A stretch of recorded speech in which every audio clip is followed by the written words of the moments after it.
اعوذ باللہ من الشیطان الرجیم بسم اللہ الرحمن الرحیم۔ گڈ مارننگ اینڈ السلام علیکم ڈیئر اسٹوڈنٹس، کیا حال ہیں؟ آج کی کلاس میں ہم سورۃ النبی انشاءاللہ کمپلیٹ کرنے جا رہے ہیں، لیکن پڑھائی سٹارٹ کرنے سے پہلے آپ ہوم ورک نوٹ کر لیں۔ کل ہم نے سورۃ الفلق کی 3 سوالات یاد کیے ہیں، میں نے دیے تھے آپ لوگوں کو، امید ہے آپ سب نے یاد کیے ہوں گے مختصر سوالات، ٹھیک ہے؟ سوال نمبر 1 2 3۔ اب سوال نمبر 4 جو ہم نے لکھا ہے وہ مفصل میں ہے، تو آج وہی ہوم ورک ہے آپ لوگوں کا۔ سورۃ الفلق کا مفصل سوال نمبر 4 یاد کر کے رف کاپی میں لکھیں، ٹھیک ہے؟ یہ آپ لوگوں کا ہوم ورک ہے، آج مفصل سوال ہے اس لیے میں نے ایک سوال دیا ہے۔ سورۃ الفلق کا مفصل سوال نمبر 4 یاد کر کے رف کاپی میں لکھیں، جو کہ مشقی صفحہ پر موجود ہے، وہاں سے یاد کریں پھر رف کاپی میں لکھیں، ٹھیک؟ سبق سیرت النبی ہم سٹارٹ کر چکے ہیں، یہ آپ لوگوں نے میننگز رائٹ کیے ہوں گے جتنے میں نے لکھوائے ہیں، یہ سارے میننگز جو ہیں آپ اپنے کتاب پر نوٹ کر لیں۔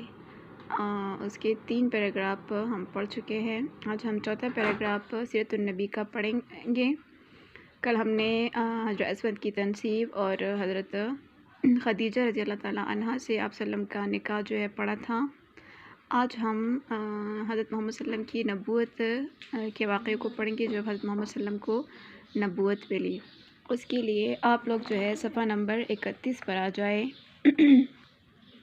یہ آپ لوگ کا کتاب صفحہ نمبر 31 ہے، اور اس پہ جو پیراگراف منشن ہے آج ہم اس واقعے کو پڑھ رہے ہیں۔ دیکھیے آپ لوگ کو تصویر بھی نظر آ رہی ہے، غار حرا کی ایک تصویر کھینچی گئی ہے۔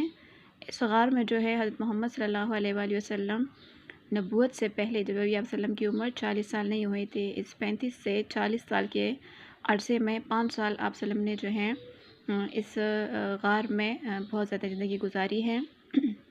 یہاں پر آپ وسلم آتے تھے اور اللہ تعالیٰ کی عبادت کیا کرتے تھے، بہت سارے جو ہے کائنات کے بارے میں خیالوں میں مصروف رہتے تھے اور ہر چیز کے بارے میں سوچا کرتے تھے۔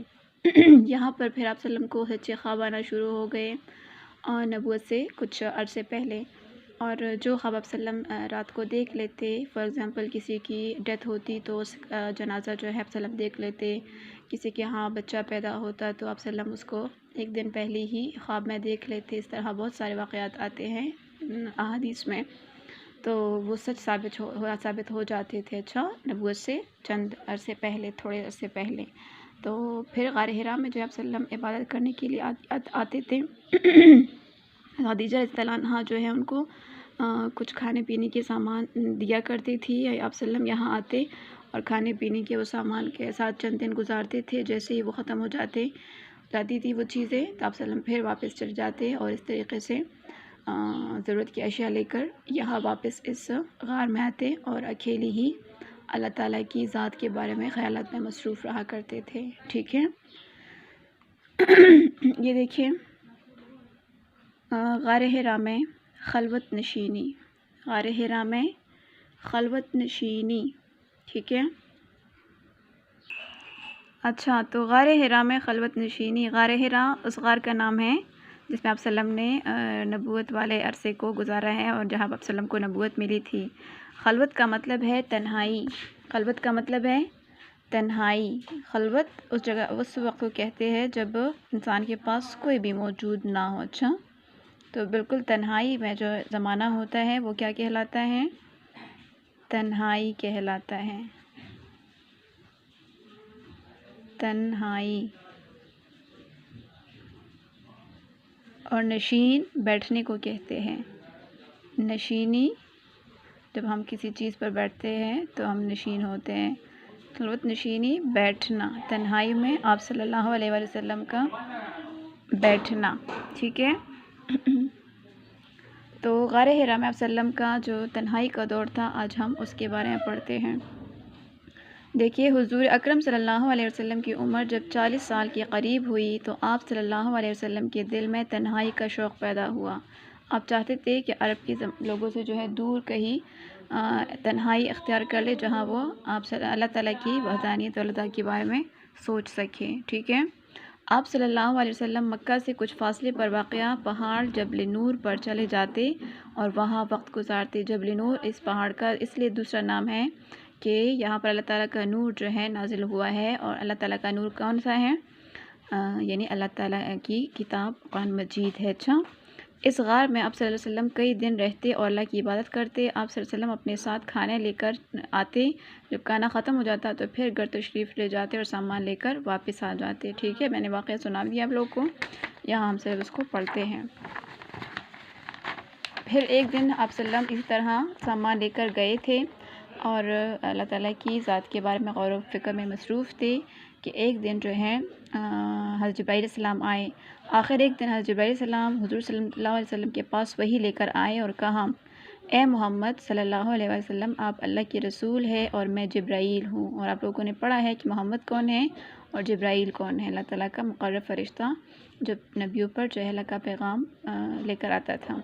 اس کے بعد جبرائیل السلام نے سورۃ العلق کی چند آیتیں حضور صلی اللہ علیہ وسلم کو یاد کرائی۔ اس طرح آپ صلی اللہ علیہ وسلم اللہ تعالیٰ نے آپ صلی اللہ علیہ وسلم کو اللہ تعالیٰ نے نبوت عطا کی۔ ٹھیک ہے، واقعہ میں آپ کو بتاتی ہوں کہ جب جبرائیل علیہ السلام آئے اور سورۃ العلق کی 5 آیات سنائی تھی۔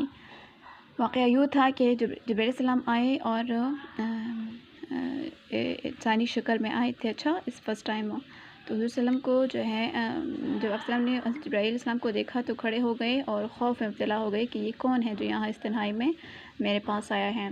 تو جبرائیل علیہ السلام نے کہا کہ آپ ڈرے نہیں، میں اللہ کا فرشتہ ہوں اور اللہ تعالیٰ نے آپ کو جو ہے اپنا رسول منتخب کر دیا ہے، آپ آخری رسول ہوں گے۔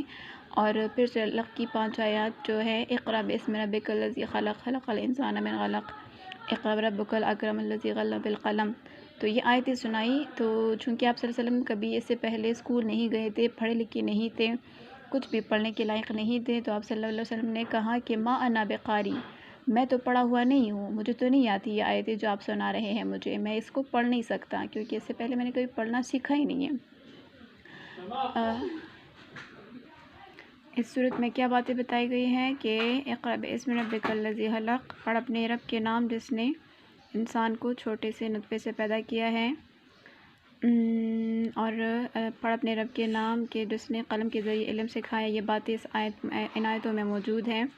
تو حضرت حضور صلی اللہ علیہ وسلم نے جو ہے لاچاری کا اظہار کیا کہ میں یہ آیتیں نہیں پڑھ سکتا، تو جبرائیل علیہ السلام نے آپ کو گلے سے لگایا سینے سے اور زور دیا، پھر کہا کہ اقرأ باسم ربک الذی خلق، تو پھر آپ صلی اللہ علیہ وسلم نے جو ہے معذوری ظاہر کی کہ میں نہیں پڑھ سکتا، پھر دوسری دفعہ آپ کو گلے لگایا، پھر بھی آپ نے نہیں پڑھا اور پڑھ نہ سکے، پھر آپ صلی اللہ علیہ وسلم کو تیسری دفعہ بہت زور سے گلے سے لگایا، تو اس طریقے سے جب واپس چھوڑ دیا آپ صلی اللہ علیہ وسلم کو، تو آپ صلی اللہ علیہ وسلم سے کہا کہ اقرأ باسم ربک الذی خلق، خلق الانسان من علق، تو اس طریقے سے آپ صلی اللہ علیہ وسلم جو ہے پڑھنے کے لائق ہو گئے اللہ تعالیٰ کی بابرکت نام کی وجہ سے اور حضرت جبرائیل علیہ السلام کے اس نور کی وجہ سے جو آپ کو سینے سے لگایا تھا، اس زور نے آپ کو اتنی طاقت دے دی کہ آپ کی زبان پہ خود بخود ہی یہ کلمات جاری ہو گئے۔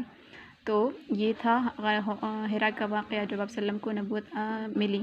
جب یہ واقعہ پیش آیا اور جبرائیل علیہ السلام واپس چلے گئے تو حضور صلی اللہ علیہ وسلم جو ہے غار حرا سے گھر آ گئے اور خدیجہ رضی اللہ عنہا کو سارا واقعہ سنایا اور فرمایا کہ اور بہت زیادہ بخار نے آپ صلی اللہ علیہ وسلم کو جو ہے گھیرے میں لے لیا تھا، تو آپ خدیجہ نے ان کو جو ہے وہ کمبل اڑا دیا اور آپ صلی اللہ علیہ وسلم کو تسلی دی۔ پھر ورقہ بن نوفل جو عیسائیت کا بہت بڑا عالم تھا، پھر ان کے پاس لے کر گئے تو انہوں نے کہا کہ آپ آخری نبی ہیں اور پورے واقعات سنائیں کہ آپ کے ساتھ اتنی مشکلات پیش آئے گی اور آپ جو ہے ہمت نہ ہاریں اور اللہ تعالیٰ آپ کا ساتھ کبھی نہیں چھوڑے گا۔ ٹھیک ہے، پھر اس کے بعد جو آپ صلی اللہ علیہ وسلم کو نبوت ملی تو آپ صلی اللہ علیہ وسلم نے اپنی پوری زندگی جو ہے اللہ تعالیٰ کی احکامات کی پیروی اور اللہ تعالیٰ کی دین کی تبلیغ میں ہی صرف کی، اور اس سچویشن میں جو آپ صلی اللہ علیہ وسلم کو بہت زیادہ مشکلات کا سامنا کرنا پڑا اس تبلیغ کے دور میں، اور بہت سارے جو ہے کفار مکہ آپ صلی اللہ علیہ وسلم کے دشمن ہو گئے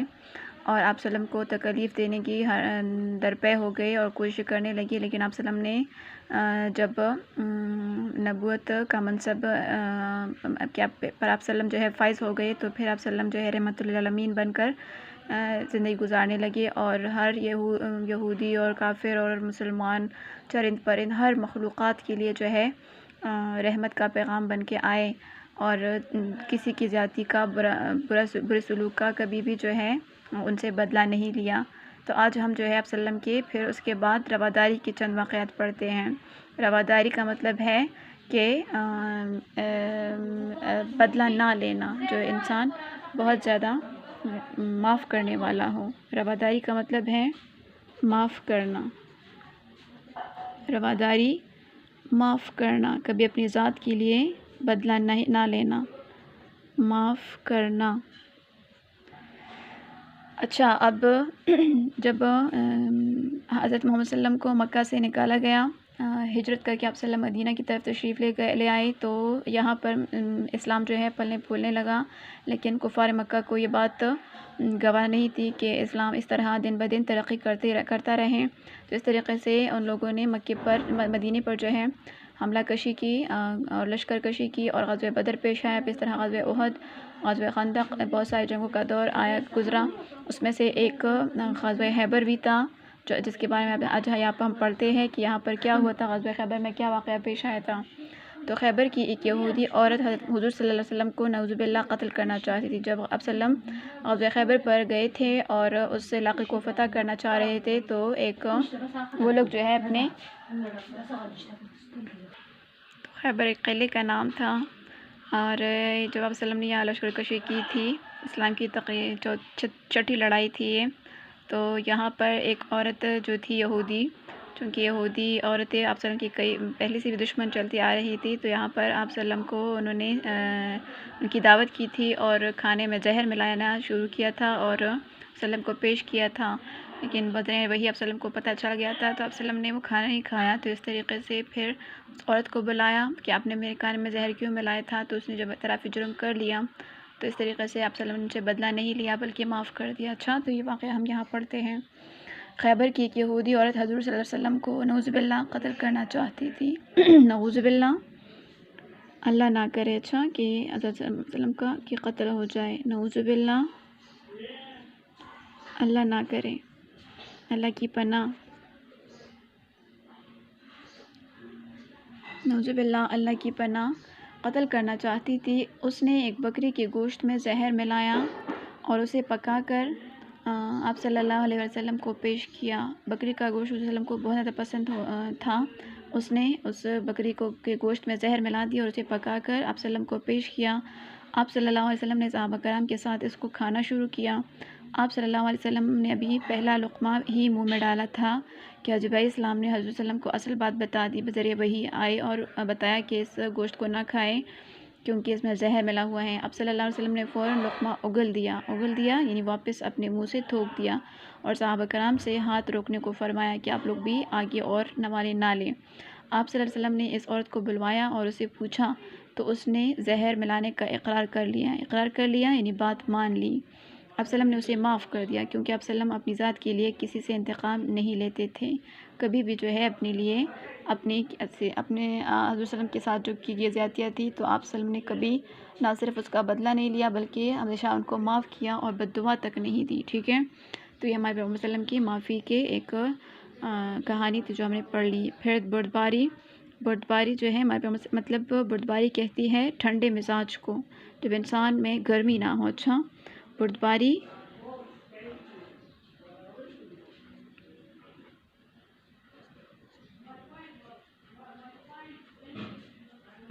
کا مطلب ہے ٹھنڈا مزاج۔ اب صلی اللہ علیہ وسلم سخت مزاج نہیں تھے، بہت نرم مزاج تھے، نرم مزاج بھی ہم اس کو کہہ سکتے ہیں۔ بردبار کا مطلب نرم مزاج بھی ہو سکتا ہے، ٹھیک ہے، ٹھنڈے دماغ کا مالک۔ نبی اکرم صلی اللہ علیہ وآلہ وسلم ایک بار کہیں جا رہے تھے، آپ کے پاس ایک دیہاتی آیا، ایک گاؤں میں رہنے والا، اور آپ صلی اللہ علیہ وسلم اور آپ کی چادر کھینچ کر آپ صلی اللہ علیہ وآلہ وسلم سے سوال کیا کہ مجھے اللہ کے دیے ہوئے مال میں سے کچھ دو۔ آپ صلی اللہ علیہ وسلم کے شان مبارک پر اس چادر کے کنارے سے نشان پڑ گئے، مطلب وسلم کی چادر جو تھی آپ نے کھینچ لی اور آپ کے گلے مبارک میں ڈال دی اور زور دیا، تو اس کی وجہ سے آپ صلی اللہ علیہ وسلم کے جو ہے چادر کے کنارے کے نشان پڑ گئے، لیکن آپ صلی اللہ علیہ وسلم نے مسکراتے ہوئے صحابہ کرام سے فرمایا کہ اسے کچھ مال دے دو۔ یہ نہیں کہ آپ اس شخص کو جو ہے برا بلا کہا کہ تم نے مجھے کیوں اتنا زور سے جھٹکا ہے، کتنا مجھے زور سے کھینچا ہے، میری چادر کیوں میرے گلے کے ارد گرد زور سے کھینچی ہے، اس سے یہ نہیں پوچھا بلکہ مسکراتے ہوئے فرمایا کہ اسے کچھ مال دو۔ ایک مرتبہ آپ صلی اللہ علیہ وسلم ایک سایہ دار درخت کے نیچے آرام فرما رہے تھے۔ اس درخت پر آپ صلی اللہ علیہ وسلم کی تلوار لٹکی ہوئی تھی۔ آپ صلی اللہ علیہ وسلم کی جب آنکھ کھلی تو دیکھا کہ نزدیک ہی ایک آدمی کھڑا ہے اور اس کے ہاتھ میں آپ صلی اللہ علیہ وسلم کی یہی تلوار ہے۔ وہ کہنے لگا، آج آپ صلی اللہ علیہ وسلم کو مجھ سے کون بچائے گا؟ وہ شخص تھا وہ آپ صلی اللہ علیہ وسلم کا دشمن تھا اور آپ ہی کی تلوار سے آپ کو نعوذ باللہ قتل کرنے کی کوشش کر رہا تھا۔ تو آپ صلی اللہ علیہ وسلم نے اطمینان سے فرمایا اللہ، یعنی صرف یہ کہا، اللہ کا نام لیا کہ اللہ ہی مجھے بچائے گا، کیونکہ ہمیں پتہ ہے کہ اللہ تعالیٰ ہی جو ہے سب کچھ کرتا ہے، تمام قدرتوں کا مالک ہے۔ اللہ ہمیں ہر مصیبت سے بچاتا بھی ہے اور اپنے حفظ و امان میں رکھتا ہے۔ تو یہ سن کر وہ کانپنے لگا، خوف زدہ ہونے لگا اور تلوار اس کی ہاتھ سے گر گئی۔ کانپنے کا مطلب کیا ہے؟ خوف زدہ ہونا۔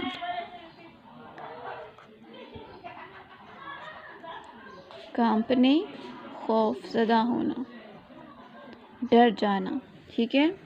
تو وہ شخص کانپنے لگا اور تلوار اس کے ہاتھ سے گر گئی۔ آپ صلی اللہ علیہ وسلم نے آگے بڑھ کر تلوار اٹھا لی اور فرمایا، اب تمہیں کون بچائے گا؟ وہ شخص بولا، آپ صلی اللہ علیہ وسلم ہی بچائیں گے۔ آپ صلی اللہ علیہ وسلم نے اسے معاف کر دیا، یعنی اس شخص کو آپ صلی اللہ علیہ وسلم کی رحمت اور بردباری پر اتنا یقین تھا کہ اللہ کا نام نہیں لیا، بلکہ یہ کہا کہ حضور صلی اللہ علیہ وسلم ہی اگر مجھے مارنا نہ چاہے تو نہیں مارنا چاہتے۔ تو پھر اس بات کو سن کر آپ صلی اللہ علیہ وسلم نے اسے معاف کر دیا کہ یہ شخص مجھ پر اتنا یقین کرتا ہے تو میں اس کے اعتبار کو کیوں جو ہے توڑ دوں، ٹھیک ہے؟ پھر اس کے بعد صبر و تحمل پڑھتے ہیں کہ آپ صلی اللہ علیہ وسلم نے کہاں پر صبر کیا ہے۔ آپ صلی اللہ علیہ وسلم ہجرت سے پہلے طائف تشریف لے گئے۔ طائف جو ہے ایک چھوٹی سی وادی کا نام ہے۔ ہجرت سے پہلے آپ گئے تھے وہاں پر، جب آپ صلی اللہ علیہ وسلم مکے میں تھے نا، تو مکے کے لوگوں سے تنگ آ کر ایک دفعہ آپ طائف تشریف لے گئے کہ ہو سکتا ہے طائف کے لوگ آپ صلی اللہ علیہ وسلم پر ایمان لے آئے اور اللہ تعالیٰ کی وحدانیت کو مان لے اور میرا ساتھ دے۔ اس سفر میں آپ صلی اللہ علیہ وسلم کے غلام حضرت زید بن حارثہ بھی آپ صلی اللہ علیہ وسلم کے ساتھ تھے۔ آپ صلی اللہ علیہ وسلم کو یہ امید تھی کہ وہ لوگ مسلمان ہو جائیں گے اور آپ صلی اللہ علیہ وسلم کی حمایت کرنے لگیں گے۔ حمایت یعنی ان کی مدد کریں گے۔ حمایت ساتھ دینے کو کہتے ہیں۔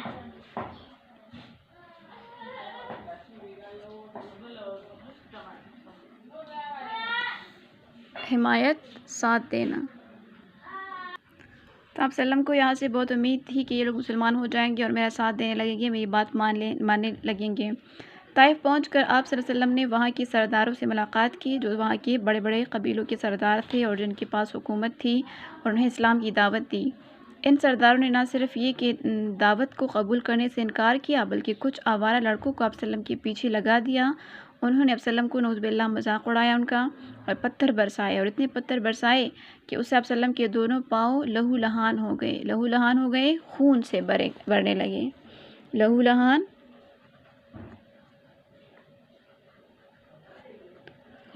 کا لہو کہتے ہیں خون کو، تو خون سے بھر گئے۔ آپ صلی اللہ علیہ وسلم کی جوتے مبارک خون سے بھر گئے، ٹھیک ہے؟ اتنا آپ صلی اللہ علیہ وسلم کو اس پتھروں نے تکلیف دی تھی، اور آپ صلی اللہ علیہ وسلم کے جوتے خون سے بھر گئے۔ ایسے میں حضرت جبرائیل علیہ السلام آپ صلی اللہ علیہ وسلم کے پاس آئے اور کہا کہ اگر آپ صلی اللہ علیہ وسلم چاہے تو ان پہاڑوں کے درمیان اس قوم کو کچل دیا جائے، تباہ کیا جائے، بالکل ختم کیا جائے۔ کچلنا، تباہ کرنا، ٹھیک ہے؟ ہمارے پیارے نبی صلی اللہ علیہ وسلم نے انہیں منع فرمایا اور طائف کے لوگوں کے حق میں دعا فرمائی کہ یہ لوگ جو ہے ناسمجھ ہیں، ہو سکتا ہے ان کی اولاد میں کچھ ایسے لوگ پیدا ہو جائے جو اسلام کے پرستار ہو اور اللہ تعالیٰ کی وحدانیت کو مانے، ٹھیک ہے؟ تو آپ صلی اللہ علیہ وسلم نے پھر ان کو بھی معاف فرما دیا، ٹھیک ہے؟ اور جبرائیل علیہ السلام سے کہا کہ آپ ان کے حق میں بد دعا نہ دیں اور نہ ہی ان کو تباہ کرنے کی کوشش کریں، ٹھیک ہے؟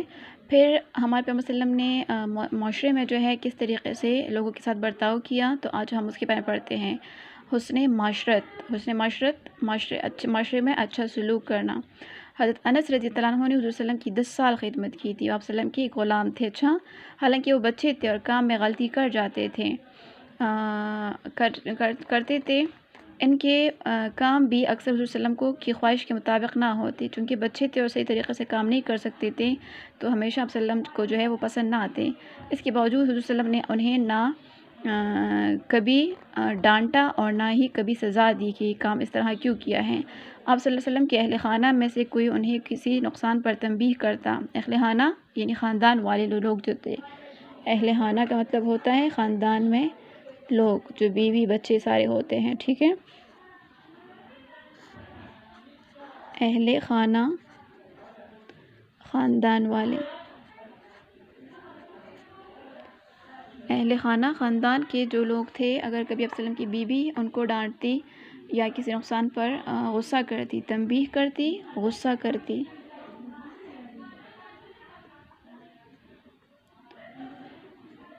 غصہ کرنا، تنبیہ غصہ کرنا، تو آپ صلی اللہ علیہ وسلم اسے روک دیتے کہ مت کر، یہ چھوٹا بچہ ہے، اگر آپ ان سے کام کی میں غلطیاں ہو جاتی ہے تو آپ ان کو مت ڈانٹیں۔